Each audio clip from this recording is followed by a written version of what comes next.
नमस्कार, NB news देख रहे हैं यहाँ पर। मैं हूँ आपके साथ मुस्कान। स्वागत है आप सभी का राजधानी लाइव में। तो राजधानी लाइव में बात पहली खबर की ओर कर लेते हैं, जो राजधानी दिल्ली से है। देश में वैक्सीनेशन की रफ्तार बढ़ाने की कोशिशें लगातार सरकार कर रही है और वैक्सीनेशन की स्पीड बढ़ाने के लिए वैक्सीन की उपलब्धता पर भी सरकार का जोर है। अब इन सबके बीच भारत बायोटेक की ओर से खुशखबरी सामने आई है। भारत बायोटेक ने कहा है कि वो कोवैक्सीन का उत्पादन करीब 2 करोड़ डोज बढ़ाएगी। साथ ही बच्चों पर वैक्सीन के ट्रायल को लेकर भी बड़ा ऐलान किया गया है। भारत बायोटेक की ओर से कहा गया कि वो वैक्सीन का उत्पादन करीब 2 करोड़ डोज बढ़ाएगी। भारत बायोटेक अभी कोवैक्सीन 3.5 करोड़ डोज का उत्पादन कर रही है और कंपनी ने यह भी कहा है कि वो कोवैक्सीन का उत्पादन बढ़ाएंगे। जिसके बाद भारत बायोटेक कंपनी की ओर से यह भी कहा गया कि उनकी योजना कोवैक्सीन का उत्पादन 5.5 करोड़ डोज तक पहुंचाने की है। कोरोना की तीसरी लहर में सबसे ज्यादा बच्चों के शिकार होने की आशंकाओं के बीच कंपनी की ओर से इसे लेकर भी खुशखबरी सामने आई है। भारत बायोटेक की ओर से कहा गया कि बच्चों का वैक्सीन का ट्रायल पूरा हो गया है। भारत बायोटेक कंपनी बच्चों पर परीक्षण का डेटा अगले हफ्ते drug controller general of India यानी DCIG को सबमिट करेगी और एक दिन पहले ही फाइजर कंपनी ने भी दावा किया था कि उसकी वैक्सीन 5 से 11 साल की उम्र वाले बच्चों पर प्रभावी है। फाइजर कंपनी ने 5 से 11 साल उम्र वर्ग के बच्चों पर वैक्सीन का ट्रायल पूरा हो जाने की जानकारी दी थी। आपको ये भी बता दें कि भारत में अभी बच्चों का वैक्सीनेशन शुरू नहीं हुआ है।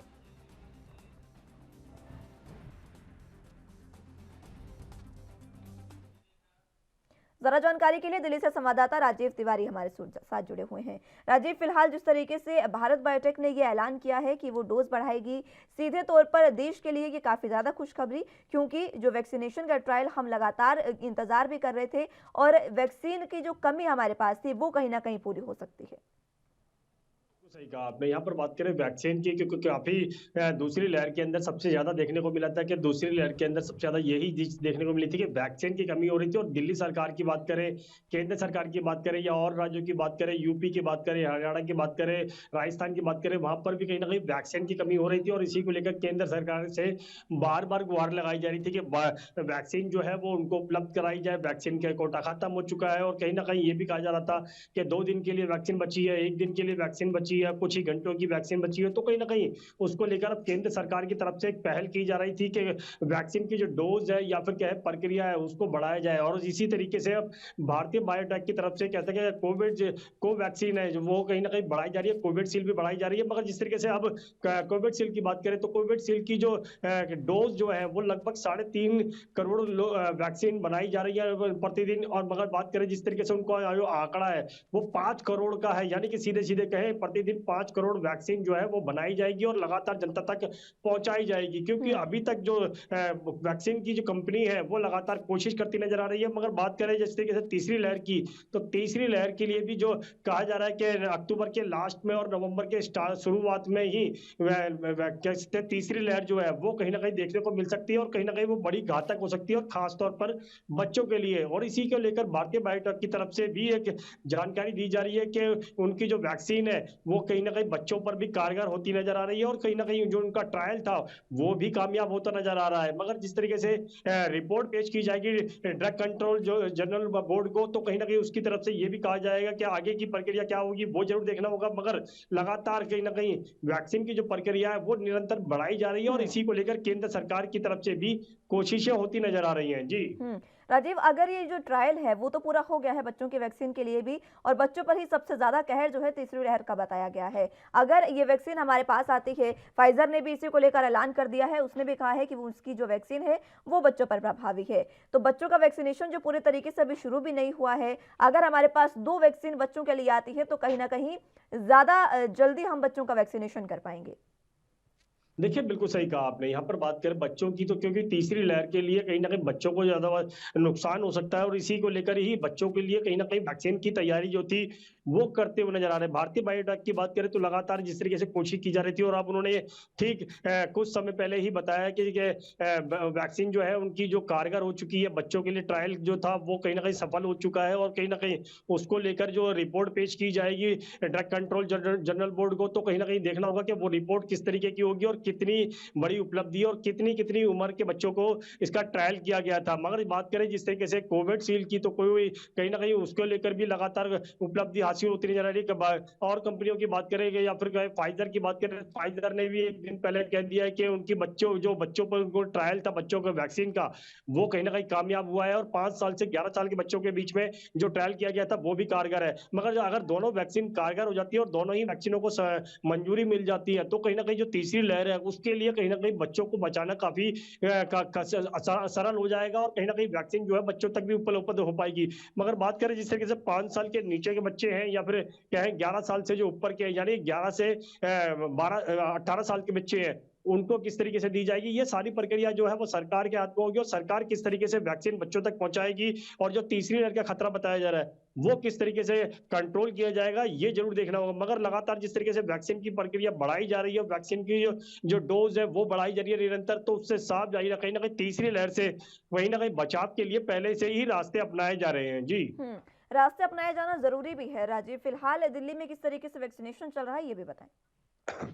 देखिए बिल्कुल बताइए, जिस तरीके से बात करें दिल्ली की, तो दिल्ली के अंदर कोविशील्ड और कोवैक्सीन दोनों ही लगातार मिलती नजर आ रही है और लगातार जनता जो है लगवा भी रही है। युवाओं की बात करें तो खास तौर पर युवा ही सबसे ज्यादा वैक्सीन सेंटरों पर जा रहे हैं और वो अपनी डोज जो है वो लगवाने की कोशिश कर रहे हैं और जल्द से जल्द दोनों डोज लगवाने की कोशिश की जा रही है। मगर यहाँ पर बात करें युवाओं की, तो लगातार दिल्ली के अंदर लगातार युवाओं का रुझान देखने को मिल रहा है और ये दिल्ली सरकार भी कोशिश कर रही है और यहाँ तक कि केंद्र सरकार की तरफ जिस तरीके से वैक्सीन लगातार मिलती चली जा रही है, उससे लगता है कि दिल्ली के अंदर जल्द से जल्द हर व्यक्ति तक वैक्सीन पहुंच सकेगी। जी लेकिन फिलहाल जिस तरीके से लगातार चीजें दिल्ली में देखने को मिली, उसमें वैक्सीनेशन की कमी कई बार केजरीवाल सरकार ने उठाई और खुद अरविंद केजरीवाल यहां पर सामने आए हैं ये कहते हुए कि वैक्सीन की कमी है।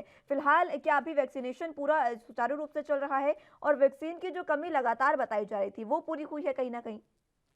देखिए बिल्कुल सही कहा आपने। यहाँ पर बात करें दूसरी लहर की, तो उस समय कहीं ना कहीं यही देखने को मिला था कि दिल्ली सरकार बार बार केंद्र सरकार से गुहार लगा रही थी कि उनके पास वैक्सीन की कमी है, वैक्सीन 2 दिन की रह गई है, 2 वैक्सीन 1 दिन की रह गई है और वैक्सीन का जो कोटा है वो खत्म होने वाला है। तो कहीं ना कहीं केंद्र सरकार से बार बार गुहार लगाई जा रही थी। मगर अब बात करें कह सकते हैं भारत सरकार की, तो भारत सरकार निरंतर दिल्ली सरकार को वैक्सीन उपलब्ध करा रही है। दिल्ली के सभी सरकारी अस्पतालों के अंदर वैक्सीन मिल रही है और यहाँ तक कि प्राइवेट अस्पतालों के अंदर भी मिल रही है।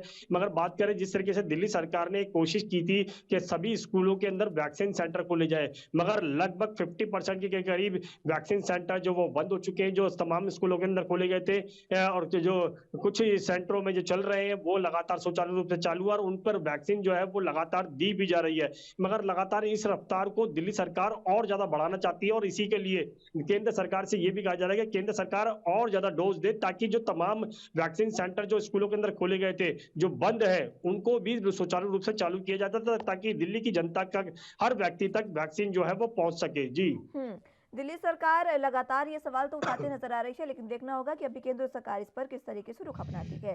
लेकिन सबसे अहम बात यह है कि अगर वैक्सीनेशन सुचारू रूप से है तो उस वैक्सीनेशन को पूरा सही ढंग से पूरा करने के लिए जनता किस तरीके से अपनी भूमिका निभा रही है। क्योंकि अगर हमारे पास जनता की ही कमी नजर आती है या यूं कहीं कि जनता कोरोना प्रोटोकॉल का पालन करने में लापरवाही बरतती है, तो इस वैक्सीनेशन का भी कहीं ना कहीं उस रूप में प्रभाव नहीं पड़ेगा लोगों पर जो पड़ना चाहिए।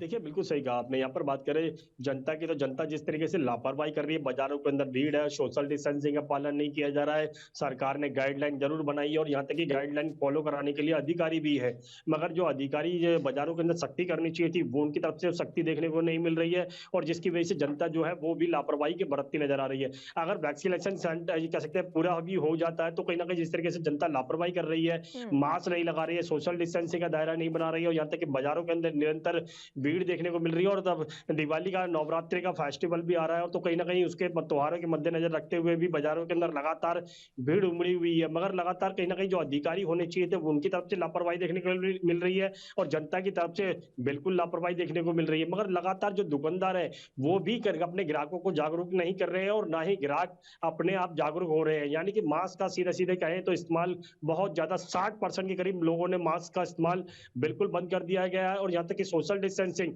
वो बिल्कुल नहीं बनाई जा रही है। मगर इसी के लिए कहीं ना कहीं दिल्ली सरकार के जो अधिकारी होने चाहिए, ताकि उनको बाजारों के अंदर थोड़ी सख्ती करनी चाहिए थी, ताकि बाजारों के अंदर जब त्योहार का सीजन है तो कहीं ना कहीं सख्ती बरते और कहीं ना कहीं लोग बाग जो है नियमों का पालन करें। क्योंकि वैक्सीन एक समाधान जरूर है, मगर जब नियमों का पालन नहीं किया जाएगा, सोशल डिस्टेंसिंग नहीं बनाई जाएगी, कह सकते हैं मास्क नहीं लगाया जाएगा, तो सबसे बड़ी दिक्कत दोबारा से आ सकती है। जी बिल्कुल, ये दिक्कतें आ सकती हैं। स्वास्थ्य सुविधाओं का भी बताएं राजीव, क्या हाल है दिल्ली में, क्योंकि स्वास्थ्य सेवाएं जो है वो भी सबसे अहम भूमिका निभाती है अगर हमें तीसरी लहर से बचना है तो। देखिए, बिल्कुल सही कहा आपने। यहाँ पर तमाम अस्पतालों की बात करें तो मतलब तमाम वैक्सीन सेंटरों की बात करें तो लगातार वैक्सीन दी जा रही है। अस्पतालों की बात करें तो वहाँ पर भी कोशिश की जा रही है कि ताकि मरीजों की संख्या जो है वो कम से कम हो। मगर बात करें जिस तरीके से पिछले 24 घंटे के अंदर देखने को मिला था, लगभग 20 के कोरोना पॉजिटिव आए थे और कहीं ना कहीं डेंगू मलेरिया के भी मरीज बिल्कुल बढ़ रहे हैं। तो कहीं ना कहीं दिल्ली सरकार की बात करें, निगम की बात करें या केंद्र सरकार की बात करें, निरंतर तीनों की तरफ से कोशिश देखने को मिल रही है। मगर यह बात करें डेंगू और मलेरिया की, तो जिस तरीके से दवाइयों को छिड़काव होना चाहिए था निगम की तरफ से, वो देखने को नहीं मिल रहा है और लगातार कहीं ना कहीं लापरवाही देखने को मिल रही है। मगर बात करें जिस तरीके से जनता की लापरवाही की, तो जनता भी लापरवाही करती नजर आ रही है। मगर यहाँ पर जिम्मेवारी सरकार की, निगम की और दिल्ली सरकार की और जनता की सबकी बनती है, ताकि इस वायरस से बच सके। और जब बड़े बचेंगे तो कहीं ना कहीं तीसरी लहर के लिए जो खतरा बताया जा रहा है बच्चों के लिए, वो भी बच्चों को बचाया जा सकता है। तो देखना होगा बड़े कितनी कब तक समझेंगे और अधिकारी कब तक जागरूक होंगे और लोगों को कब तक जागरूक करेंगे, और बच्चों के लिए हम लोग कितने मिलकर कारगर कोशिश करते नजर आएंगे। जी बिल्कुल, ये कोशिश देखिए आम लोगों को ये करनी होगी, क्योंकि बच्चे बहुत छोटे हैं और वो अगर घर से बाहर हम उनको नहीं जाने देते हैं, बच्चों को ज़्यादा रोका भी नहीं जा सकता। लेकिन अगर उनके परिजन और जो उनके करीबी हैं वही बाहर जाकर बार बार वायरस को घर में लेकर आएंगे, तो ज़्यादा जो संभावनाएं हैं कोरोना की तीसरी लहर की वो बढ़ते नजर आएंगी। इसी के साथ और क्या कुछ जो तैयारियां हैं वो दिल्ली सरकार की फिलहाल है तीसरी लहर से बचने के लिए? देखिए, बिल्कुल सही कहा आपने। दिल्ली सरकार की बात माने तो कहीं न कहीं दिल्ली सरकार निरंतर अस्पतालों के अंदर सुविधाएँ, स्वास्थ्य सुविधाएँ बढ़ाती नज़र आ रही है। दवाइयों की हो, चाहे वैक्सीन को लेकर हो या फिर कहीं जो दूसरी लहर के अंदर देखने को मिला था, कहते हैं ऑक्सीजन की कमी होने को कमी देखने को मिली थी। मगर लगातार अब हर अस्पताल के अंदर, दिल्ली के तमाम सरकारी अस्पतालों के अंदर ऑक्सीजन प्लांट लगाए जा चुके हैं। सुचारू रूप से ऑक्सीजन प्लांट काम भी कर रहे हैं, ताकि अस्पतालों के अंदर ऑक्सीजन की कमी ना हो। क्योंकि दूसरी लहर के अंदर सबसे ज़्यादा इसी चीज़ को लेकर परेशान थे, वो निरंतर बाहर अस्पतालों के बाहर बैठे हुए थे। मगर यहाँ पर बात करें जिस तरीके से ऑक्सीजन प्लांट लगा दिए गए हैं और समय रहते हुए भी कंट्रोल करने की कोशिश की जा रही है। अगर ये ऑक्सीजन की कमी नहीं होती है तो वैक्सीन की कमी होगी, अब वैक्सीन की कमी नहीं होती है तो किसी और चीज की कमी होगी। मगर यहाँ पर लगातार दिल्ली सरकार जो है अस्पतालों के अंदर स्वास्थ्य सुविधाएं बढ़ाती हुई नजर आ रही है और लगातार यही कोशिश की जा रही है कि अस्पतालों के अंदर किसी भी चीज की कमी ना हो। मगर बात करें जो डॉक्टरों की, तो डॉक्टरों की कमी जरूर बिल्कुल खलती हुई नजर आ रही है, क्योंकि डॉक्टरों के ऊपर जितना दबाव बन रहा है और कहीं ना कहीं कोरोना काल के दूसरी लहर के अंदर देखने को मिला था डॉक्टरों पर सबसे ज्यादा दबाव था बिल्कुल। और कहीं ना कहीं डॉक्टर जो थे वो अपने हाथ खड़े करते हुए नजर आते, क्योंकि उनके पास ऑक्सीजन नहीं थी, सुविधाएं नहीं थी, जिसकी वजह से वो खुद परेशान होते नजर आ रहे थे। मगर बात करें अब तीसरी लहर की, तो तीसरी लहर के लिए स्वास्थ्य सुविधाएं बिल्कुल बढ़ाई जा रही है। मगर डॉक्टरों की जो कमी है उसको भी अगर बढ़ाया जाए, मेडिकल डिपार्टमेंट के लोगों को बढ़ाया जाए, तो कहीं ना कहीं स्थिति को बहुत ज्यादा कंट्रोल किया जा सकता है। जी ठीक है राजीव, बहुत शुक्रिया हमारे साथ जुड़ने के लिए और तमाम जानकारी के लिए। तो अगली खबर की ओर रुख कर लेते हैं। पंजाब कांग्रेस की आपसी कलह को खत्म करने के लिए मुख्यमंत्री बदलने के फॉर्मूले ने कांग्रेस के पसीने छुड़ा दिए थे, क्योंकि कैप्टन अमरिंदर के इस्तीफा देने से पहले ही मुख्यमंत्री के नाम पर चल रहा मंथन काफी देर की माथापच्ची के बाद कई नाटकीय मोड़ों से गुजरता हुआ चन्नी के नाम पर पहुंचा।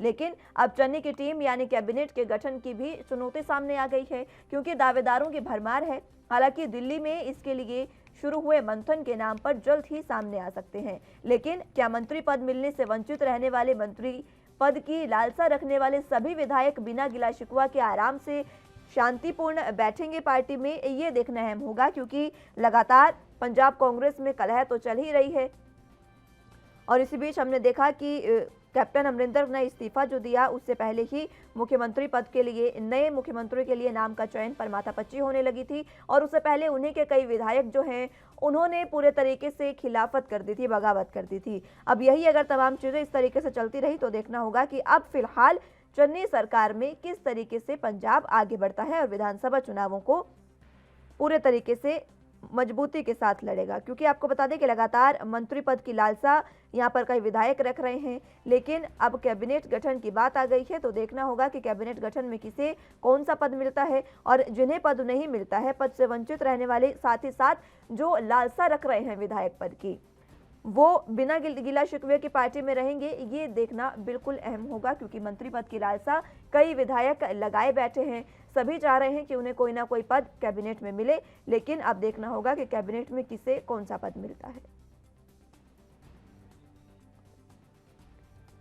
तो पंजाब कांग्रेस की आपसी कलह को खत्म करने के लिए मुख्यमंत्री बदलने का फॉर्मूला जो है उसने तो काम कर दिया। मुख्यमंत्री तो पंजाब में बदल गया, लेकिन कैबिनेट गठन पर एक बार फिर से रार पंजाब कांग्रेस में देखने को मिल रही है। अब कई बड़े चेहरे हैं, कई बड़े दावेदार हैं, कैबिनेट में जगह जिन्हें मिल सकती है, लेकिन सबसे अहम बात यह है कि जो कैबिनेट के गठन में अहम भूमिका निभाएंगे मंत्री, वो कौन कौन होंगे, ये उनके नामों पर अभी चर्चा शुरू हुई है, लेकिन देखना होगा कि दावेदारों की तो भरमार है ही। अब कौन से मंत्री को, कौन से विधायक को मंत्री पद से वंचित रखा जाएगा और किस विधायक को यहाँ पर मंत्री पद दिया जाएगा। लेकिन सबसे अहम सवाल ये कि जिस विधायक को मंत्री पद नहीं मिला, वो किस तरीके से पार्टी में अपनी भूमिका निभाते हैं और बिना गिला शिकवे के पार्टी में रहते हैं या नहीं, ये देखने वाली बात होगी। क्योंकि हाल ही में हमने पंजाब कांग्रेस में अंतर्कलह देखी और उसमें विधायकों की बगावत सरेआम देखी गई है। पंजाब में कांग्रेस पार्टी में किस तरीके से विधायकों की बगावत रही, खुद मंत्रियों की बगावत रही अपने ही सीएम के खिलाफ, ये तमाम चीजें पंजाब ने फिलहाल देखी है। और विधानसभा चुनावों में भी समय बहुत कम है, मात्र 4 महीने रह गए हैं। नए सीएम चुनने के सामने वैसे ही बहुत बड़ी चुनौतियां हैं और सबसे बड़ी चुनौती अब फिलहाल कैबिनेट गठन की है।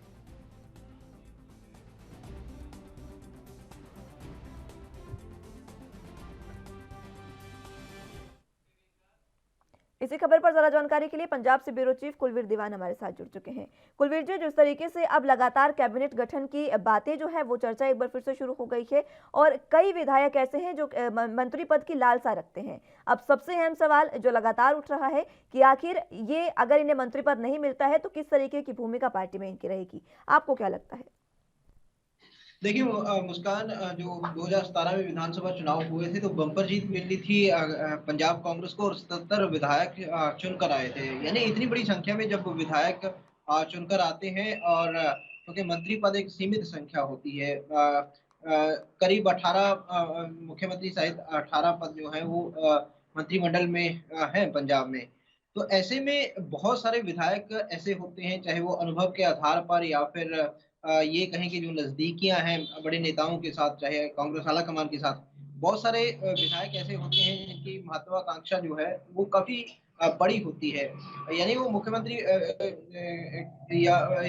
की टीम यानी मंत्रिमंडल में हर हाल में शामिल होना चाहते हैं और ऐसा देखने को मिला भी था, क्योंकि जब पंजाब में मंत्रिमंडल का गठन हुआ था 2017 में जब जीत मिली, तो बहुत सारे विधायक ऐसे थे जिन्होंने सीधे तौर पर अपनी महत्वाकांक्षा जो है वो जताई थी और धीरे धीरे जैसे ही फेरबदल की भी अटकलें शुरू हुई, तो उस वक्त भी बहुत सारे जो विधायक हैं उन्होंने आला कमान से मिलकर या पूर्व मुख्यमंत्री कैप्टन अमरिंदर सिंह से मिलकर अपनी इच्छा जो है वो जाहिर की थी। तो ऐसी स्थिति अभी भी बनी हुई है और हालांकि मंत्रणा हो चुकी है, हो सकता है कि कुछ नाम भी फाइनल हो गए हों, लेकिन क्या ये स्वीकार होगा यदि ऐसे चेहरे जो महत्वाकांक्षा रखते थे, उम्मीद रखते थे और उनको शामिल ना किया गया, तो क्या ये नई टीम जो है उनको मंजूर होगी? क्योंकि अब ज्यादा समय तो बचा नहीं है, केवल 3-3.5 महीने का जो समय है, क्या उस टीम को स्वीकार करेंगे जो विधायक जिनकी हसरत जो है वो पूरी नहीं होती। हालांकि कुछ नाम जो है वो चर्चा में जरूर हैं, क्योंकि कल ये कहें कि रात भर और दिन से लेकर रात भर तक मुस्कान जो मंत्रणा है वो होती रही कांग्रेस आला कमान के साथ, क्योंकि दोनों उप मुख्यमंत्री और नवजोत सिंह सिद्धू ये तमाम लोग जो हैं दिल्ली पहुंचे थे और नई टीम जो चेन्नई सरकार की होगी उसी पर मंत्रणा के लिए पहुंचे थे। कांग्रेस आला कमान के साथ वर्चुअल मीटिंग हुई और एक एक नाम पर चर्चा हुई। कुछ नाम जो है वो उभर कर सामने आ रहे हैं, जिनमें प्रगट सिंह का नाम है, राजा वड़िंग का नाम है और इंद्रवीर गुलारिया है। इस तरह के नाम हैं जो अभी सामने आए हैं, लेकिन कांग्रेस आला कमान ने ये कहा है कि नए चेहरों को प्राथमिकता दी जाए, लेकिन कुछ अनुभवी लोगों को जो है वो साथ ज़रूर रखा जाए, यानी उनमें तृप्त राजेंद्र बाजवा भी हो सकते हैं और इस तरह के कुछ चेहरे जो हैं अनुभव के आधार पर साथ में रखे जा सकते हैं। हम्म। तृप्त राजेंद्र बाजवा जो हैं वो सिद्धू टीम का हिस्सा हैं, इसलिए उनकी संभावना बनी हुई है। तो ऐसे में देखना होगा कि आखिर कब तक सामने आ पाएगी चन्नी सरकार की नई टीम और क्या जो टीम सामने आएगी वो सभी को स्वीकार होगी, यानी कि उसके बाद जो महत्वाकांक्षी विधायक हैं, जो रह जाते हैं मंत्रिमंडल में शामिल होने से, क्या वो आराम से उस टीम को स्वीकार कर लेंगे अपना पत्ता कट जाने से कहीं न कहीं अपनी निराशा को सरेआम उजागर तो नहीं करेंगे क्योंकि 3 साढ़े 3 महीने का समय जो है वो हम्म। बचा है। तो ऐसे में चुनौती है कि क्योंकि विपक्षी दल भी यही एक हल्ला बोल रहे हैं कि जब मुख्यमंत्री पद को लेकर इतनी जो खींचातान है वो आपस में देखने को मिली, तो मंत्रिमंडल में भी इस तरह की खींचातान जो है वो देखने को मिल सकती है। जी। हम्म। कुलवीर जी, देखिए सबसे अहम बात यह है कि जिस तरीके से बाजवा का आपने बताया कि वो सिद्धू गुट के हैं, क्या यहाँ पर कैप्टन अमरिंदर सिंह, क्योंकि वाकई बहुत बड़ा चेहरा पंजाब में है, उनको उनके साथ संबंध बनाने के लिए या फिर यूं कहें कि उनको पूरे तरीके से पार्टी में सक्रिय रखने के लिए उनके किसी करीबी को कैबिनेट में जगह दी जा सकती है?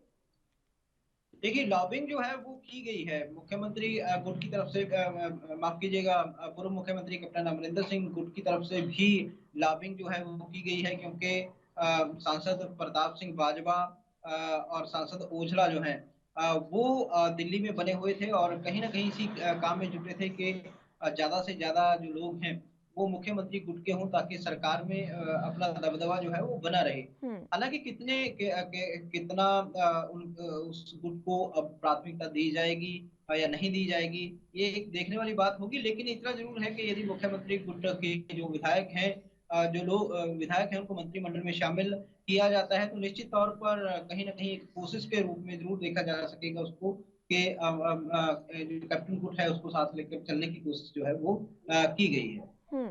अभी मात्र 3.5 महीने रह गए हैं आगे विधानसभा चुनावों में, किसके चेहरे पर विधानसभा चुनाव लड़ा जाएगा? क्योंकि अभी तो देखिए कैप्टन अमरिंदर सिंह ही एक बड़ा चेहरा थे पंजाब में, कहा जाता है कि उन्हीं से पंजाब में पंजाब कांग्रेस थी, तो जब वही अब इस तरीके से एक तरह से नाराजगी प्रकट अपनी कर रहे हैं, तो किसके चेहरे पर चुनाव लड़ा जा सकता है?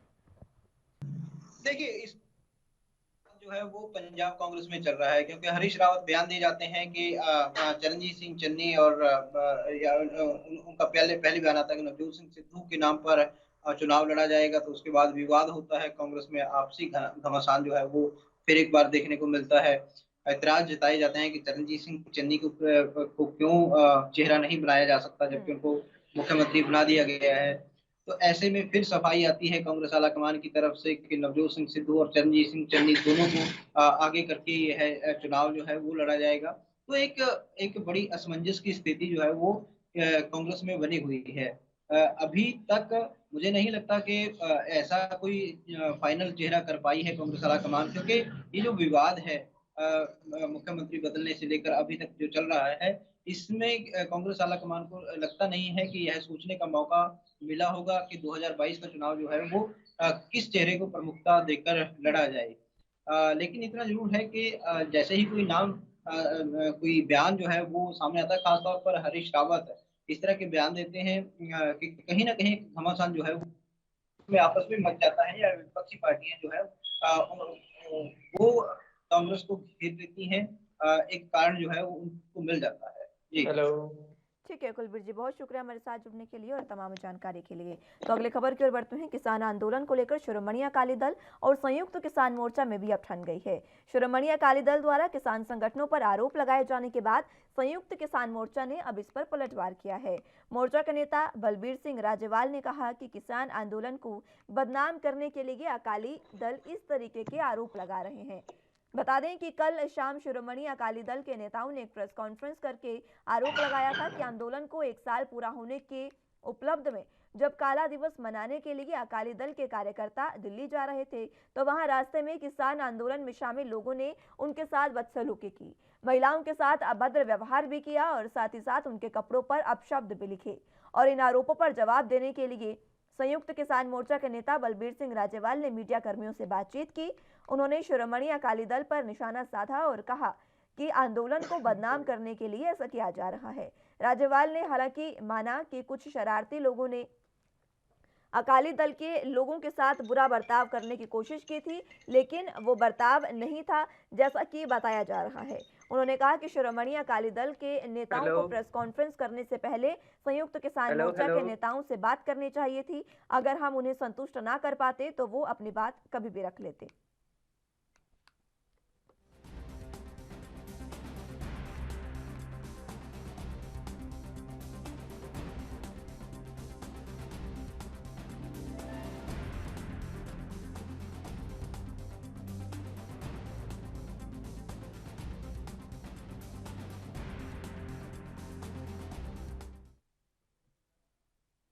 ज्यादा जानकारी के लिए चंडीगढ़ से संवाददाता अमित कुमार हमारे साथ जुड़े हुए हैं। अमित, फिलहाल जिस तरीके से अब किसान यानी शिरोमणि अकाली दल और जो संयुक्त किसान मोर्चा है उनमें एक बार फिर से ठन गई है, क्या कुछ ये मामला है और फिलहाल क्या कुछ अपडेट? देखिए, मोगा रैली के बाद जहां शिरोमणि अकाली दल ने कोशिश की थी किसानों के साथ उनका तालमेल बना रहे और उन्होंने बकायदा मीटिंग भी की थी, उसके बाद अगर हम कह सकते हैं कि जो 17 सितंबर को उनकी तरफ से रैली निकाली गई थी जिसे हम कह लें काला दिवस उनकी तरफ से मनाया गया था, तो वहां पर कुछ दिनों बाद इन्होंने हम कहें कि 2 दिन पहले एक प्रेस कॉन्फ्रेंस की थी जहां पे उन्होंने वीडियोस दिखाई थी जिसमें उनके वर्कर्स के साथ बदसलूकी होती हुई नजर आ रही थी। तो इस वीडियो को उन्होंने काफी ज्यादा शेयर किया था। उन्होंने बताया था कि कार्रवाई करने की मांग भी की थी उन्होंने कि इनको आइडेंटिफाई किया जा रहा है, उन पर कार्रवाई करने की मांग की जा रही थी। तो कल संयुक्त किसान मोर्चे के प्रधान बलबीर सिंह राज्यवाल ने चंडीगढ़ में एक प्रेस कॉन्फ्रेंस की जिसमें उन्होंने सीधे तौर पे कहा कि शिरोमणि अकाली दल को इन वीडियोस को वायरल नहीं करना चाहिए था क्योंकि इससे कहीं ना कहीं जो किसान आंदोलन चला उसको ठेस पहुंचती है, गलत मैसेज आता है। बल्कि उनको अकाली दल को संयुक्त किसान मोर्चे के साथ आना चाहिए था, उनको बताना चाहिए था, अगर उनके पास वीडियोस हैं उनको आइडेंटिफाई करना चाहिए था कि आप आइडेंटिफाई करें, बताएं कि आखिर ये कौन शख्स है ताकि उनके ऊपर कार्रवाई की जाए। बकायदा उन्होंने ये भी जानकारी दी संयुक्त किसान मोर्चे ने अपनी तरफ से लोग आइडेंटिफाई किए गए और उनके ऊपर कार्रवाई भी की है। 32 के करीब लोग आइडेंटिफाई कर लिए गए हैं संयुक्त किसान मोर्चे की तरफ से और उनके ऊपर बकायदा कार्रवाई भी की जा रही है। पर कार्रवाई क्या की गई है ये नहीं बताया गया, उनके ऊपर क्या एक्शन लिए गए हैं अगर हम कहें, उसके बाद सिर्फ ये जरूर जानकारी देगी उनको आंदोलन से साइडलाइन होने को कह दिया गया है। अपनी तरफ से उन्होंने जानकारी दे दी है कि हमने उनके ऊपर कार्रवाई कर दी और उन्हें साथ साथ साइडलाइन होने को भी कह दिया कि आप आंदोलन से अलग हो जाए क्योंकि आपने आंदोलन का नाम खराब कर रहे हैं। तो सीधे तौर पे वो मान गए हैं कि जो प्रदर्शनकारी थे जिन्होंने बदसलूकी की अकाली दल कार्यकर्ताओं के साथ वो कहीं ना कहीं संयुक्त किसान मोर्चे के ही कार्यकर्ता थे। तो उस पर उन्होंने सीधे तौर पे कहीं ना कहीं कह दिया कि ये कहते हैं ना कि ऊपर है, पर साथ में ये भी कह रहे हैं कि उनका नाम वो डिस्क्लोज नहीं करेंगे, उनके ऊपर और क्या क्या कार्रवाई की गई है उसके बारे में डिस्क्लोज नहीं करेंगे। और सीधा सीधा इल्जाम कहीं ना कहीं अगर हम कह सकते हैं डबल स्टैंडर्ड शो करते हुए नजर आ रहे हैं वो कि हमें पता है कि हमारे कार्यकर्ताओं ने गलत किया है, उसके ऊपर अगर कोई शिकायत किसने की है तो उसके ऊपर कहते हैं कि उनको शिकायत नहीं करनी चाहिए, शिकायत उनके पास आके करनी चाहिए थी। पर वहीं जब शिरोमणि अकाली दल ने कल फिर शाम को प्रेस कॉन्फ्रेंस की, उन्होंने कहा कि हमने वीडियोस नहीं बाहर निकाली, हमने वीडियोस वायरल नहीं की। उन्होंने सीधे तौर पे कह दिया कि जो वीडियोस हैं, जो वायरल वीडियोस हुई हैं, वो खुद अगर हम कहें संयुक्त किसान मोर्चे के उन सभी कार्यकर्ताओं ने किए क्योंकि इनके जो शिरोमणि अकाली दल के कार्यकर्ता थे इन सब से तो इनके फोन खो लिए गए, इनसे इनके पैसे खो लिए गए, इनसे बदसलूकी की गई, इनके पास तो फोन ही नहीं थे, तो आखिर ये वीडियोस बनाते कहां से और फिर वायरल कहां से करते। तो इसी तौर पे अकाली दल कहते हुए नजर आ रहा है कि ये खुद जो वीडियो वायरल की है खुद संयुक्त किसान मोर्चे की जो कार्यकर्ता थे उनकी तरफ से की गई। वही रही कार्रवाई की बात तो खुद प्रेम सिंह चन्नूमाजरा ये कहते हुए नजर आ रहे हैं कि हम तो चाहते थे कि संयुक्त किसान मोर्चा अपनी तरफ से कार्रवाई करता, अपनी तरफ से पहले एक्शन लेता और फिर अकाली दल को फोन करके बताते कि हमने कार्रवाई कर दी, हमें बहुत बुरा लगा कि आपके कार्यकर्ताओं के साथ ऐसा हुआ और उसके ऊपर हमने कार्रवाई की है और ये कार्रवाई की है। पर ऐसे में अब कहीं ना कहीं जब सीधा संयुक्त किसान मोर्चे की तरफ से सीधे सीधे इल्जाम लगाए जा रहे हैं अकाली दल पे कि आप माहौल खराब कर रहे हैं, इसमें वो अकाली दल सीधे तौर पे कहते हैं हमने जो किसान मोर्चा है संयुक्त किसान मोर्चा, उन्होंने तो शिरोमणि अकाली दल पर पार्टी पर यह भी आरोप लगाए हैं कि ये तमाम चीजें जो है वो मात्र सियासी साजिश है। देखिए, सियासी साजिश की अगर हम कहें तो कहीं ना कहीं ये कहते हुए नजर आ रहे हैं। देखिए, बलबीर सिंह राज्यवाल उन्होंने ये कहा है कि माहौल खराब करने की कोशिश की जा रही है। उन्होंने सीधे तौर पे कह दिया कि कहीं ना कहीं अकाली दल की और बीजेपी का कोई टाई अप नजर आ रहा है क्योंकि जहां पार्लियामेंट स्ट्रीट जहां पे अकाली दल ने जाके प्रदर्शन किया था वहां पे आम जनता जैसे किसान ने कई बार कोशिश की, उनको वहां जाने नहीं दिया जाता। तो आखिरकार अकाली दल कैसे वहां तक पहुंच गया?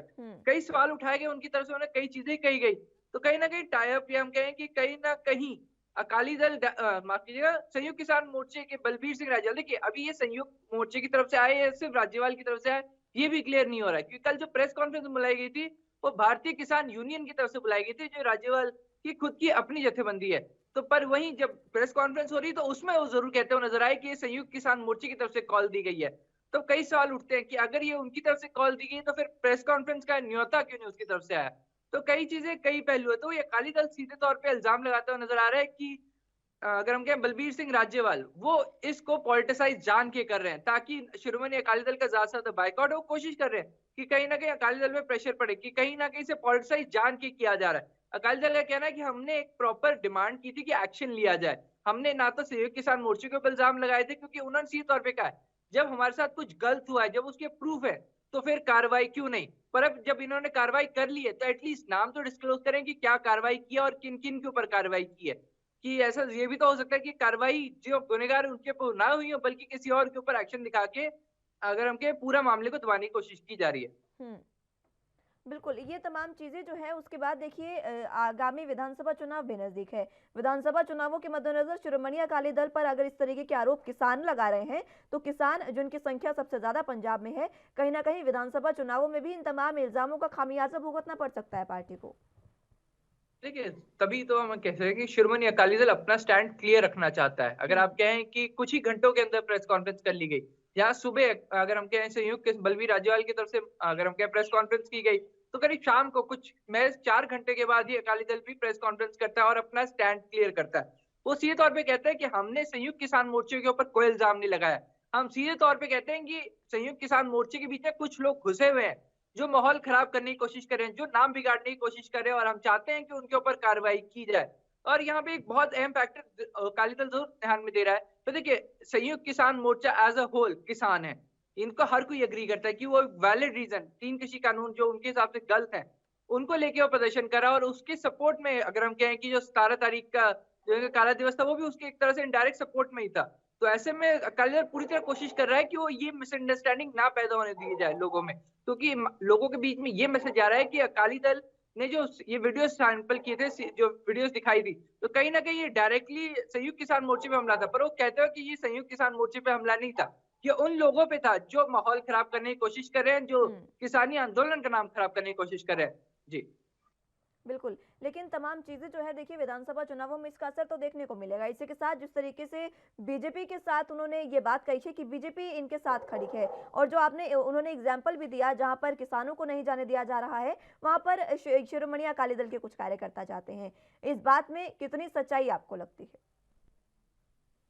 वहां तक नहीं जाने दिया जा रहा, ये एक स्टेटमेंट है जिससे मैं डिसएग्री कर सकते हैं पर्सनल लेवल पे। देखिए, पार्लियामेंट स्ट्रीट तक प्रोटेस्ट करते हुए गए थे, कई चीजें इंफॉर्मेशन नहीं मिली थी, ये हम टोटली अग्री करते हैं। उनका अपना जो था हिस्सों में वहां पहुंचा था, उसके बाद जो प्रदर्शन किया गया, तो वहां तक अगर हम कह सकते हैं वहां तक वो पहुंच गए थे। पर अब सवाल ये उठता है कि आखिर पार्लियामेंट स्ट्रीट पे ही प्रदर्शन हुआ, पर इससे इनडायरेक्टली आप सीधे से अगर आप देखें, क्योंकि जब अकाली दल भी वहां जा रहा था तो इनको भी रास्ते बंद मिले, इनको भी बैरिकेड मिले। पर हम कह सकते हैं किसानों से इनकी संख्या कम होने के कारण शायद कहीं ना कहीं थोड़े कुछ लेवल तक अकाली दल के कार्यकर्ता अंदर पहुंच पाए। लगभग सब भी नहीं पहुंच पाए, उनके भी कई कार्यकर्ताओं को रोक दिया गया। पर सवाल यही उठता है कि आखिर आप किसी के प्रोटेस्ट पे क्यों, देखिए सवाल यही है, जहां एक तरफ किसान पहले ही कहते नजर आता है कि आप प्रोटेस्ट करें किसानों के समर्थन में, और जब प्रोटेस्ट करते हैं तो उसके ऊपर फिर इल्जाम लगाते हैं कि आप ऑपोजिशन की तरफ है। तो कहीं ना कहीं ये डबल स्टैंडर्ड्स कहते हुए नजर आ रहे हैं, या फिर हम कहें डबल स्टैंडर्ड्स रखे जा रहे हैं कि अगर प्रोटेस्ट ना करे कोई उनके समर्थन में तब वो उनके एंगेज है, और अगर करे तो तब भी उनके एंगेज है। तो ऐसा ये बहुत ज्यादा जरूरी हो जाता है कि किसानों को अपना एक स्टैंड क्लियर करना होगा कि क्या जो ये रैली की जा रही है, क्योंकि इसकी डिमांड उनकी तरफ से की गई थी कि आप जाएं और जाके प्रोटेस्ट करें, और जब कोई पॉलिटिकल पार्टी आगे आके कर रही है तो आखिर क्यों वो इसका विरोध कर रहे हैं, क्योंकि कहीं ना कहीं ये सवाल बार बार उठ रहे हैं। और हाँ, आने वाले चुनावों की हम बात करते हैं तो इसका बहुत बड़ा असर पड़ सकता है। देखिए, सीधे तौर पे अगर तो शिरोमणि अकाली दल की इमेज ऐसी आती है कि वो किसान विरोधी है, तो जहां पे अगर मैं पंजाब में जहां पे बहुत बड़ी पॉपुलेशन किसान की है, और शिरोमणि अकाली दल शुरू से ही कहते आइए कि हम लोग जमीन से उठी पार्टी, हम किसानों की पार्टी हैं। अगर ऐसा मैच चला जाता है, ऐसा मैच सॉलिडिफाई हो जाता है कि किसानों के विरोध शिरोमणि अकाली दल चला है, क्योंकि शुरुआत में देखिए, शुरुआत में अकाली दल कहीं ना कहीं बीजेपी के साथ था जब अलायंस था उनका, उसके जब अलायंस तोड़ भी उन्होंने इसी चलते दिया था कि वो डिसएग्री करते थे। पर साथ सवाल तो यही उठता है कि स्टार्टिंग में साथ थे, और इसी फैक्टर को लेके कई पार्टियों ने लगातार घेरती हुई नजर आ रही है। ठीक है अमित, बहुत शुक्रिया हमारे साथ जुड़ने के लिए और तमाम जानकारी के लिए। तो अगली खबर की ओर बढ़ते हैं जो महाराष्ट्र से है, जहां पर महिला सुरक्षा के मुद्दे को लेकर महाराष्ट्र के राज्यपाल भगत सिंह कोश्यारी और मुख्यमंत्री उद्धव ठाकरे की आपस में भिड़ंत हो गई है। विवाद राज्यपाल कोश्यारी के उस लेटर को लेकर शुरू हुआ जिसमें उन्होंने हाल ही में मुंबई के साकिनाका में हुए बलात्कार की घटना के बाद बीजेपी की महिला विधायकों की मांग पर मुख्यमंत्री से 2 दिनों का विशेष विधानसभा सत्र बुलाने की मांग कर दी है। राज्यपाल की इस मांग के जवाब में मुख्यमंत्री उद्धव ठाकरे ने बड़ा लेटर बम फोड़ा है। मुख्यमंत्री ठाकरे ने अपने जवाब में राज्यपाल कोश्यारी को पस्त कर दिया है। उन्होंने लिखा कि महिलाओं के खिलाफ हिंसा की जो समस्या है वो सिर्फ साकिनाका तक सीमित नहीं है, बल्कि ये एक राष्ट्रव्यापी समस्या है। ठाकरे ने राज्यपाल पर तंज कसते हुए कहा कि चाहता हूं कि आप प्रधानमंत्री नरेंद्र मोदी और केंद्रीय गृह मंत्री अमित शाह के इस पर विस्तार से चर्चा करने के लिए संसद का 4 दिवसीय विशेष सत्र बुलाने की मांग करें। उसी सत्र के दौरान साकिनाका मामले पर भी चर्चा हो जाएगी और तमाम चीजें जो है वो उद्धव ठाकरे ने कही है। इसी को लेकर महिला सुरक्षा को लेकर राज्यपाल कोश्यारी और मुख्यमंत्री उद्धव ठाकरे आपस में भिड़ते नजर आ रहे हैं। आमने सामने एक बार फिर से वो आ गए हैं, क्योंकि साकिनाका रेप केस जो वाकई बहुत दुर्भाग्यपूर्ण था, जिसमें पीड़िता की मौत हो चुकी है, उसी मामले में अब राज्यपाल कोश्यारी जो है उन्होंने एक पत्र लिखा था और बीजेपी की महिला विधायकों की मांग पर मुख्यमंत्री ने 2 दिन का विशेष विधानसभा सत्र बुलाने की भी मांग कर दी है। इसी को लेकर अब मुख्यमंत्री उद्धव ठाकरे ने उनको एक बार फिर से रीलेटर किया, दोबारा लेटर भेजा और उसमें उन्होंने तमाम बातें लिखी हैं।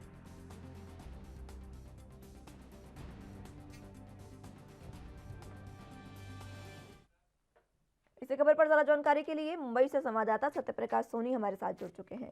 सत्यप्रकाश, फिलहाल इस मामले में क्या कुछ अपडेट है, क्योंकि जिस तरीके से उद्धव ठाकरे ने लेटर लिखा है उसमें उन्होंने तमाम बातें कही है और एक विशेष विधानसभा सत्र बुलाने की मांग की है, क्या कुछ अपडेट?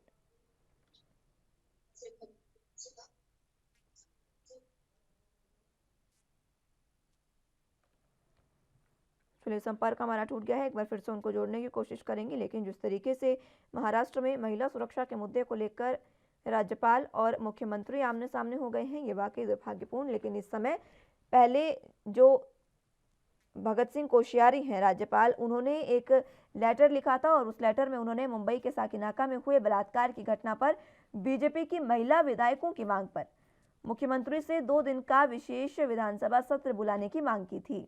लेकिन अब राज्यपाल की इसी मांग पर जवाब देते हुए खुद मुख्यमंत्री उद्धव ठाकरे ने राज्यपाल से ही कहा है कि आप प्रधानमंत्री नरेंद्र मोदी और गृह मंत्री अमित शाह से बातचीत करें और उसके बाद एक विशेष विधानमंडल का विशेष सत्र बुलाने की मांग उनसे करें। ये खुद मुख्यमंत्री उद्धव ठाकरे ने अपने लेटर में लिखा है। आपको बता दें कि ठाकरे ने अपने जवाब में राज्यपाल कोश्यारी को भी पस्त कर दिया है। उन्होंने महिलाओं के खिलाफ हिंसा की समस्या सिर्फ साकिनाका तक ही सीमित नहीं है, ये बात अपने लेटर में लिखी। इसके बाद उन्होंने राज्यपाल पर तंज कसते हुए कहा कि मैं चाहता हूं कि आप प्रधानमंत्री नरेंद्र मोदी और केंद्रीय गृह मंत्री अमित शाह से इस पर विस्तार से चर्चा करने के बाद संसद का 4 दिवसीय विशेष सत्र बुलाने की मांग करें। और इसी पर ज्यादा जानकारी के साथ हमारे साथ संवाददाता सत्यप्रकाश सोनी एक बार फिर से जुड़ चुके हैं। सत्यप्रकाश, फिलहाल इस मामले में क्या कुछ अपडेट है? खुद ठाकरे ने एक लेटर लिखा है और विशेष सत्र बुलाने की मांग की है। मुस्कान, देखिए, जिस तरह से महाराष्ट्र सरकार ने आते ही सबसे पहले कहा था तो महिला शक्ति जो है कानून लाया जाएगा, लेकिन अब तक करीब 1.5 साल हो गया महिला शक्ति कानून नहीं लाया गया। लिहाजा जिस तरह से मुंबई के अंधेरी साकिनाका में घटना हुई उसको लेकर राज्यपाल ने मुख्यमंत्री के खत लिखा, जिसमें उन्होंने कहा कि शक्ति कानून के लिए 2 दिन का संसदीय विधानसभा सत्र बुलाने की बेहद जरूरत है। उसको इसके जवाब में मुख्यमंत्री ने भी पत्र लिखकर राज्यपाल का जवाब दिया, जिसमें साफ तौर पे बताया है कि ये महिला शक्ति या फिर दुर्व्यवहार या फिर बलात्कार जैसे मामले सिर्फ मुंबई और महाराष्ट्र में सीमित नहीं है, साकिनाका में सीमित नहीं है, बल्कि देश के हर राज्यों में इस तरह की बातें सामने है। ऐसे में जहां बीजेपी के सरकार है या राज्य है, वहां पर उनको तुरंत जो है अमल में लाना चाहिए। खासकर उन्होंने बताया कि हमारे पड़ोसी राज्य गुजरात में भी तत्काल प्रभाव में संसदीय सत्र बुलाने की जरूरत है, क्योंकि वहां तो 1 महीने की सत्र बुलाने की जरूरत है। इससे देखा जा रहा है कि 10-12 से लेकर 15 जो आंकड़े लगातार हर दिन जो बलात्कार और महिलाओं के साथ अत्याचार के मामले आते हैं। तो ऐसे में गुजरात में 1 महीने का संसद बुलाने की जरूरत है। तो इसको लेकर कहीं न कहीं अब जो है राज्यपाल कोश्यारी और मुख्यमंत्री आमने-सामने हो गए। हालांकि तमाम नेताओं के भी बयान इस पर अब आने लगे हैं। ऐसे में देखा जा रहा है कि लगातार नेता जो है अब इस पे अपनी-अपनी प्रतिक्रिया देनी शुरू कर दी। नेताओं ने अपनी प्रतिक्रिया देनी शुरू कर दी है, लेकिन जिस तरीके से खुद उद्धव ठाकरे ने ये लेटर लिखा, उसके बाद राज्यपाल कोश्यारी का क्या कुछ कहना है? क्या ये जो 4 दिवसीय विधानमंडल सत्र बुलाने की मांग की गई है, ये पूरी होगी ठाकरे की?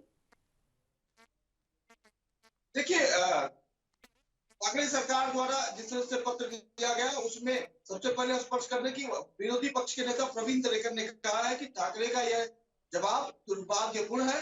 ठाकरे सरकार जवाब देने के बजाय महिलाओं की सुरक्षा के बारे में सोचती तो ज्यादा बेहतर होता।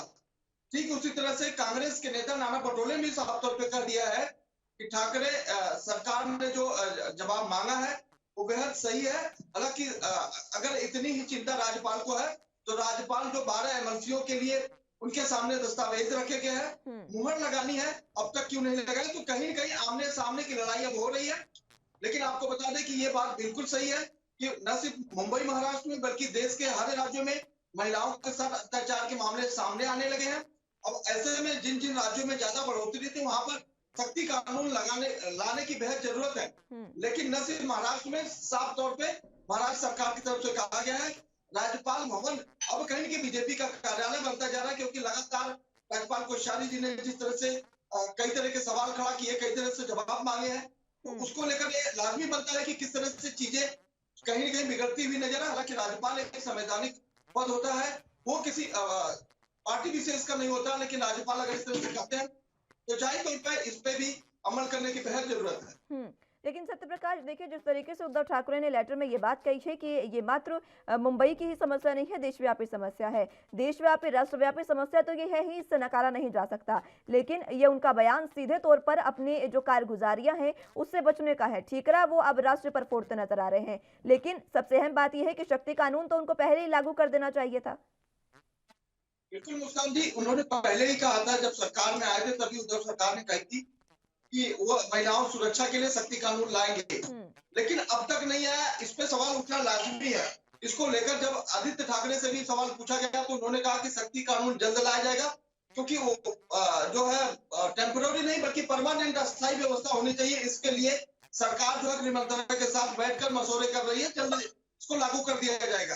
तो लगातार कहीं न कहीं बातें अब लोगों की जहन में उठने लगी है। हालांकि न सिर्फ महिला विंग द्वारा बल्कि कई अन्य दलों द्वारा भी कहा गया कि सख्ती कानून लाना बेहद जरूरी है, क्योंकि इस तरह से मुंबई महाराष्ट्र में लगातार अत्याचार बढ़ते जा रहे हैं। अत्याचार बढ़ते जा रहे हैं, इसीलिए तो सरकार को पहले करना चाहिए था। महाविकास आघाड़ी सरकार तीन पार्टियां इस सरकार को चला रही है, लेकिन बावजूद इसके तीनों पार्टियों के गठबंधन के बाद भी अगर वहां पर महिलाएं सुरक्षित नहीं है तो आखिर सरकार पर तो सवाल उठेंगे ही। मुख्यमंत्री उद्धव ठाकरे जो हैं उनको पहले से ही तमाम चीजें सुधारनी चाहिए थी। अब इस तरीके के बयान देकर या फिर खुद राज्यपाल पर इस तरीके की वो बातें कह रहे हैं कि 4 दिवसीय विधानमंडल का सत्र बुलाया जाए, ये वाकई दुर्भाग्यपूर्ण देश की जनता के लिए और मुंबई वासियों के लिए है। बिल्कुल मुस्कान, देखिए ये पत्र जो जवाबी पत्र है वो कहीं न कहीं बदले के भावना से दिया गया पत्र है, क्योंकि जिस तरह से 12 नामों को एमएलसी के नामों को लेकर अब तक राज्यपाल ने फैसला नहीं किया, उसको लेकर भी कहीं न कहीं महाराष्ट्र सरकार सत्ते में है, महाराष्ट्र सरकार बहुत गुस्से में है। लेकिन महाराष्ट्र सरकार को भी जवाब देना चाहिए कि किस तरह से महिलाओं के ऊपर लगातार मुंबई महाराष्ट्र में अत्याचार बढ़ते जा रहा है, उसको लेकर भी महाराष्ट्र सरकार की जिम्मेदारी बनती है। जबकि उन्होंने खुद कहा था कि सरकार में आने के बाद सबसे पहले वो महिला शक्ति कानून लाएंगे, लेकिन अब तक करीब 1.5 साल हो जाने के बाद भी उसमें चर्चा भी नहीं की गई, कोई अमल भी नहीं किया गया। तो जाहिर पर सवाल लोगों को उठना लाजमी है। हालांकि महिलाओं द्वारा लगातार मांग की जा रही है कि जल्द से जल्द शक्ति कानून लाया जाए। मामले ये लगातार सामने आ रहे हैं और महिलाओं द्वारा अपील भी की जा रही है, और इसी कड़ी में बीजेपी की महिला विधायकों ने भी अपील की, जिसके बाद राज्यपाल ने ये पत्र लिखा। लेकिन सबसे अहम बात यह है कि उद्धव सरकार अब क्या कर रही है। इतना बड़ा जो मामला है वो मुंबई से अंधेरी से सामने आया, साकिनाका से, उसके बावजूद उद्धव सरकार क्या अभी भी हाथ पर हाथ धरे बैठी है, या फिर इस महिला शक्ति कानून के लिए कुछ वाद विवाद या फिर चर्चा शुरू हुई? देखिए मुंबई शहर महिलाओं की सुरक्षा के लिए सबसे अव्वल और सबसे बेहतरीन माना जाता है। अगर मुंबई शहर में महिलाएं सुरक्षित नहीं रहेंगी तो सवाल खड़ा होता है। ऐसे में जिस तरह से बॉलीवुड इंडस्ट्री पूरा मुंबई में रहती है, बॉलीवुड इंडस्ट्री के लोग देर रात करीब 12 बजे से लेकर सुबह के 4 बजे तक अपना दिन मानते हैं, लिहाजा देर रात वो घूमते हैं। अब ऐसे में महिलाओं के ऊपर अगर कोई अत्याचार होता है तो जाहिर तौर पर उस सरकार के ऊपर सवाल खड़े होंगे जो हो रहे हैं। ऐसे में महाराष्ट्र सरकार को तत्काल प्रभाव में महिला शक्ति कानून के लिए विशेष सत्र बुलाना भी चाहिए। अगर सत्र नहीं बुलाने चाहिए तो उस पर बैठकर अपने विधायकों के साथ, अपने मंत्रिमंडल के साथ मंथन करना चाहिए कि कैसे इसको अमल में लाया जाए। जब तक नहीं लाया जाता है तब तक ये सवाल खड़े होंगे। लेकिन ये मामला जरूर है कि न सिर्फ महाराष्ट्र में बल्कि राज्य के अन्य देश के अन्य राज्यों में भी इस तरह की चीजें हो रही है। तो कहीं न कहीं केंद्र सरकार को भी इसमें मिल बैठकर बात कर खत्म करनी चाहिए। लेकिन इस पर कानून बनाने की देखिए, कानून में प्रावधान तो बहुत है, संविधान में फांसी तक की सजा है, लेकिन लोगों में डर नहीं है। सबसे ज्यादा अगर बात करें तो प्रशासन का ही यहाँ पर कारगुजारी देखने को मिलती है। अगर प्रशासन अपना खौफ वहाँ के लोगों में बनाने में कामयाब रहे तो शायद इस तरीके की घटनाएं ना हो। बिल्कुल मुस्कान, देखिए जब हमने इस पूरे मामले पर एक आईपीएस अधिकारी से बात की कि क्या कानून की लचर रवैये के चलते ये सारी चीजें होती है, तो बिल्कुल सही बात है। क्योंकि अगर कानून सख्त होगा तो अपराधी जो है कानून से डरेंगे, कानून सख्त नहीं होगा तो अपराधी डरेंगे नहीं। लिहाजा 5 साल के बाद जब बेल मिल जाती है तो अपराधी का हौसले बुलंद है। तो जाहिर तौर पर कहीं कहीं कड़े कानून लाने की जरूरत है। जो विदेशों में कानून लागू है वो हमारे देश में भी लागू होने चाहिए, क्योंकि कड़े कानून रहेंगे तब अपराधी डरेंगे, इस तरह की घटनाएं नहीं होंगी। इसको लेकर सरकार क्यों पीछे हटती है, सरकार क्यों विलंब करती है, सरकार को भी जवाब देना चाहिए। बिल्कुल, क्योंकि देखिए सबसे अहम बात यह है कि अभी लोकसभा और विधानसभा, माफ कीजिएगा, लोकसभा राज्यसभा का जो सदन चला था, सदन की कार्रवाई चली, उसमें जातीय समीकरण को साधने के लिए ओबीसी आरक्षण कानून तो पास कर दिया, लेकिन महिलाओं की सुरक्षा जो सबसे बड़ा मुद्दा इस समय है उस पर कोई भी विचार नहीं किया गया। बिल्कुल, ओबीसी कानून बाद में भी किया जा सकता है, लेकिन महिला शक्ति कानून बेहद जरूरी है, क्योंकि महिलाओं से ही देश चलता है। महिला सशक्तिकरण के लिए आज हम जगह जगह गुणगान करते हैं। अगर इस तरह से महिलाएं सुरक्षित नहीं हुई तो जाहिर तौर पर सवाल खड़े होंगे। और रही बात महिला शक्तिकरण के लिए, महिलाओं की सुरक्षा के लिए कि हमने कानून लाया, मुंबई पुलिस ने निर्भया पथक का आह्वान कर दिया। मुंबई पुलिस ने एक नया व्यवस्था किया जिसमें निर्भया पथक के नाम से एक विशेष जो है पुलिस स्टेशन में एक टेबल लगाया गया, जिसमें एक ऑफिसर सहित 4 अन्य पुलिसकर्मी रहेंगे। हो रही है, लेकिन जो फाइनल जो अमली जामा पहनाना चाहिए वो सरकार की तरफ से नहीं किया जाता। उसको लेकर बेहद जरूरी कि जल्द से जल्द सरकार इसको अमल में लाए। ठीक है सत्य प्रकाश, बहुत शुक्रिया हमारे साथ जुड़ने के लिए और तमाम जानकारी के लिए। तो अगली खबर की ओर रुख कर लेते हैं।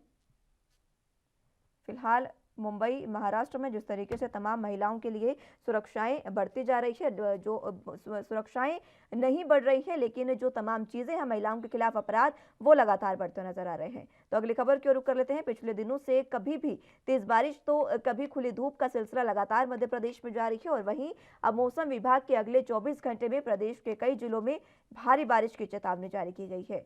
मौसम विभाग द्वारा जारी रिपोर्ट के अनुसार अगले 24 घंटे में दतिया, भिंड और मुरैना जिलों के लिए अलर्ट जारी किया गया है। इन जिलों में मूसलाधार बारिश की चेतावनी जारी की गई है। वहीं इसके साथ ही कई जिलों के लिए येलो अलर्ट भी मौसम विभाग ने जारी किया है। जारी रिपोर्ट के अनुसार रीवा, सतना, भोपाल, इंदौर, उज्जैन समेत चंबल संभाग के कई जिलों में हल्की बारिश होने की संभावनाएं जताई जा रही है और साथ ही साथ कई जिलों में भारी बारिश की भी संभावना।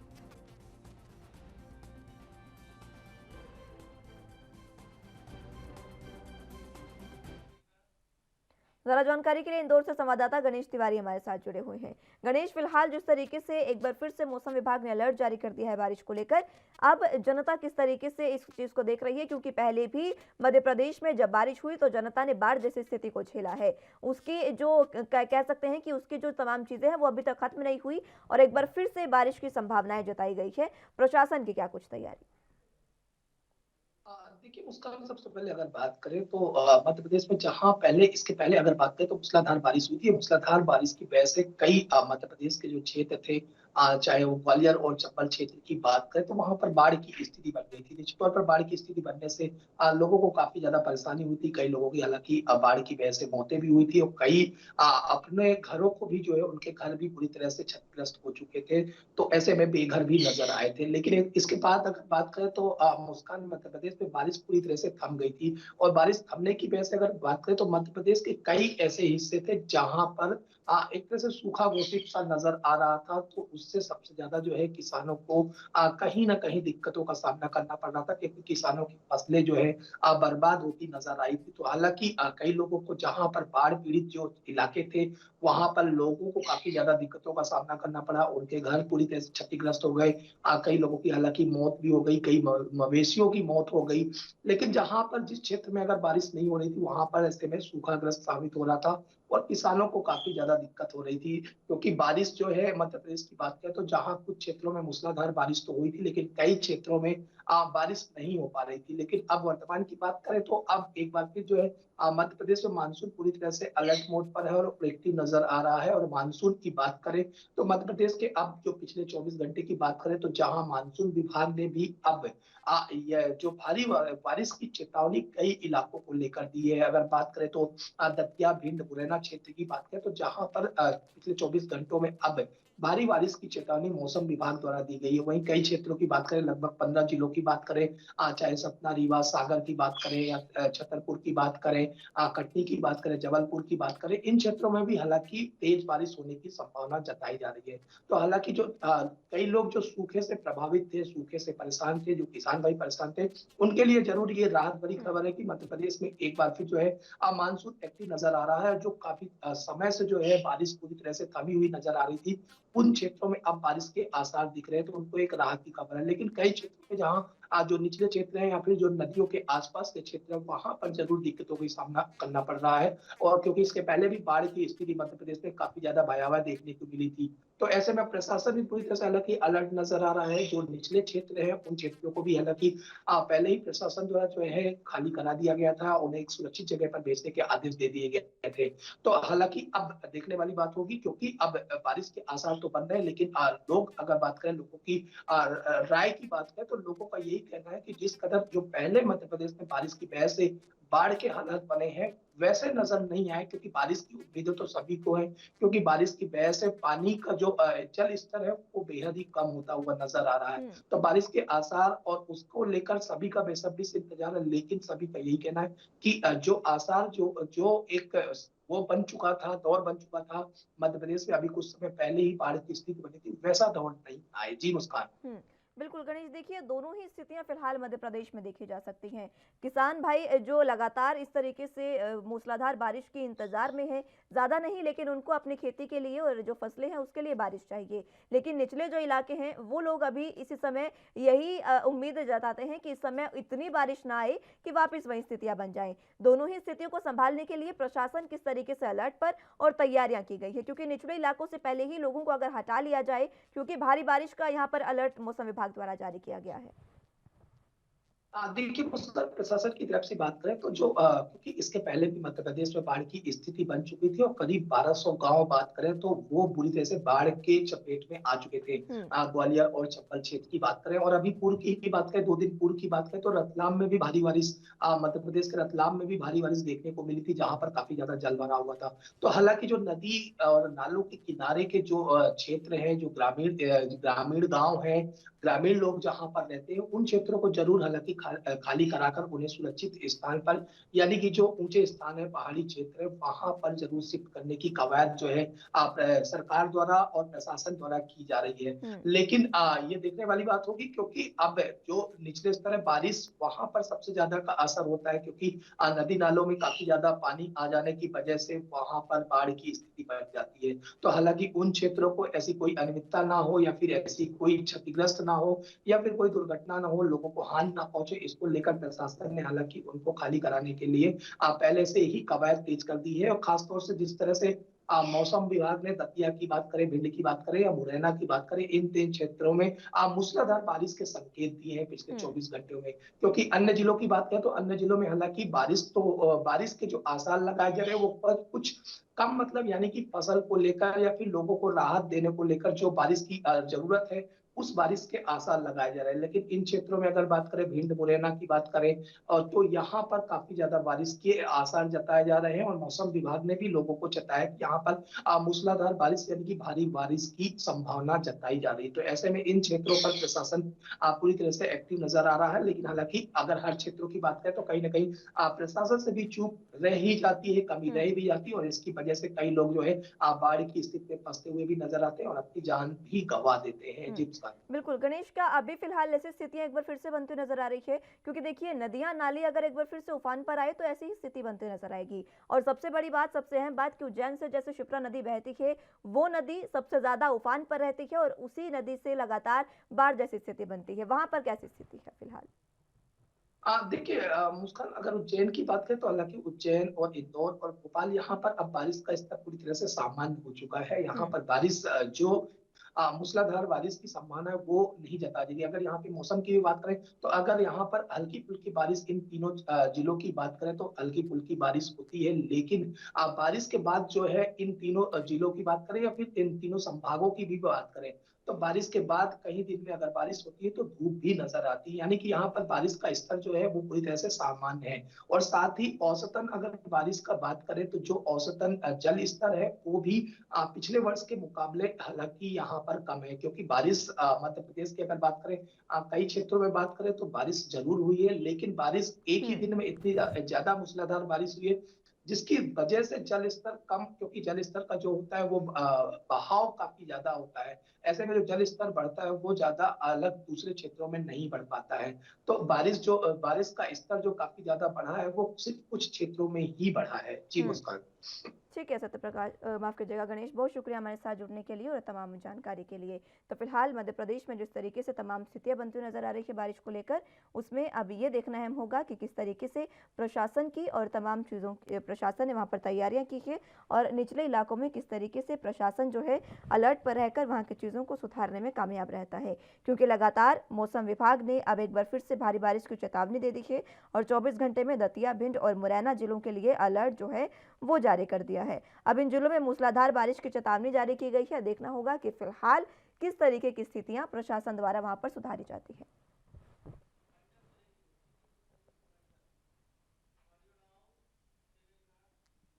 फिलहाल के लिए राजधानी लाइव में मेरे साथ बस इतना ही। आप जुड़े रहिए एनबी न्यूज के साथ। नमस्कार।